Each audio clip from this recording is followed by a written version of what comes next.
বিষ্ণু ইসলাম বলেন, আকস্মিক দুর্ঘটনার বিপদ থেকে যদি কেউ বাঁচতে চায়, সকাল সন্ধ্যা যেন প্রত্যেকে এই দোয়াটা পড়ে। সকালে যদি 3 বার পড়ে, সন্ধ্যা পর্যন্ত হঠাৎ হঠাৎ বিপদ থেকে সে রক্ষা পাবে। সকালে পড়লে সন্ধ্যা পর্যন্ত প্রোটেক্টেড, সন্ধ্যাবেলায় যদি 3 বার পড়ে সকাল পর্যন্ত প্রোটেক্টেড। সুবহানাল্লাহ পড়ে। দোয়াটা কি? দোয়াটা হচ্ছে বিসমিল্লাহিল্লাযী লা ইয়াদুররু মা ইসমিহি শাইউন ফিল আরদি ওয়ালা ফিস সামাই ওয়া হুয়াস সামিউল আলিম। ছোট না? অনেক ছোট, মুখস্থ করবেন। বিসমিল্লাহিল্লাযী লা ইয়াদুররু মা ইসমিহি শাইউন ফিল আরদি ওয়ালা ফিস সামা।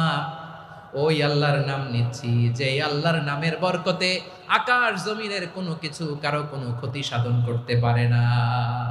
তিনি সর্বশ্রোতা, সর্বজ্ঞ। সুবহানাল্লাহ পড়ে।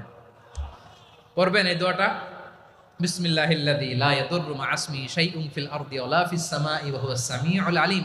ফজরের পরে 3 বার, মাগরিবের পরে 3 বার।